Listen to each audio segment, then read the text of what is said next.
Good morning, Philippines! Iti damag showbiz.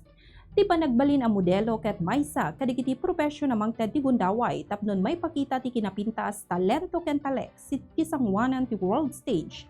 Sanlang dayta may panggep ti panagsot ti nagarbo a kawes wenno pannagna ti runway no dikat di may sapay dayta wagas iti panangipakita ti sining kultura ken personalidad. Iti panagtulit ti panawen ken nagtultuloy a lumawlawat industriya ti modeling ken mangmangted gundaway tagduduma paset ti lubong.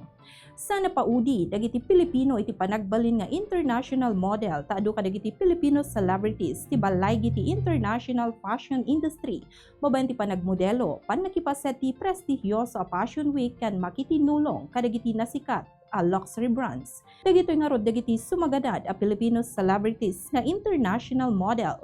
Kelsey Merritt. Ni Kelsey Merritt kat naipas nga di Pampanga ken nangrugi nga modelo ti Pilipinas bayat nga gad-adal ti kolehiyo.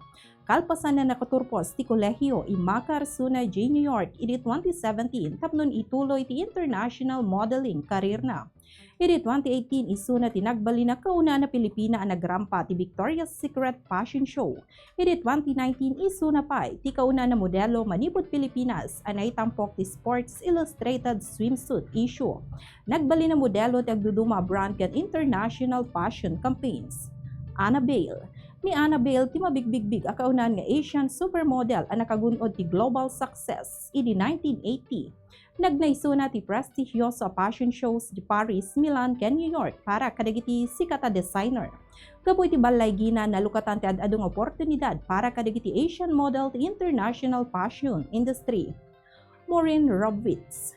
Ni Maureen Roblitz ket naipas nga di Saudi Arabia di Makel di Germany ken Makar ti Pilipinas tapnon agmodelo. Iti 2017 isuna ti kauna na Pilipina nangabak ti Asia's Next Top Model Season 5. Kalpasan iti panangabak na nagbali na modelo di Singapore, Malaysia, Thailand, Indonesia, ken daduma paya pagilian ti Asia. Primuar pa ay kadagiti international fashion magazine ken advertising campaigns. Janine Tugunon, kalpasan na nagbali na first runner-up ti Miss Universe 2012, Immacar ni Janine J. New York, tapnon ituloy ti modeling career na. Isuna ti kauna na Pilipina ang nagbali na model para iti Victoria's Secret campaign iti 2016. Primor pa kadagiti international fashion magazines ken nagtrabaho kadwat agduduma na sikat a fashion photographers. Georgina Wilson. Malaksid ti panagbalin na TV host ken entrepreneur ni Georgina Wilson ket maysa kadagiti balaygia modelo di Singapore ken daduma pa pagilian ti Southeast Asia. Nagbalin nga endorser ti adung international fashion ken beauty brands ken regular a magpaspaset kadagiti fashion events ti rehiyon. Pia Wurtzbach, kalpasan na nangaba kas Miss Universe 2015. Nagbali na sikat nga international fashion model ni Pia. Di maraisuna kadagiti Fashion Week di Paris, Milan ken New York ken nagbali na modelo ti agduduma a luxury fashion ken jewelry brands. Kapoy ti international recognition na kat masansan isuna na maimbitaran kadagiti international fashion events.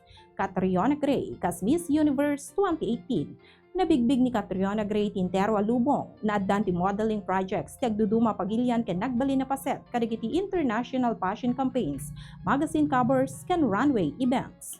Megan Young. Sakbay pa nagbali na Miss World 2013, aktibo ni Megan Young kas modelo.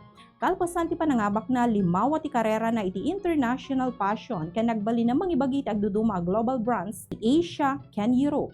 Daytoy ti damag showbiz para iti Good Morning Philippines. Daytoy ni Bombo Juna Arizabal Alcartado. And this is Bombo Radio Philippines, the #1 radio network in the country. Your trusted source of news and information.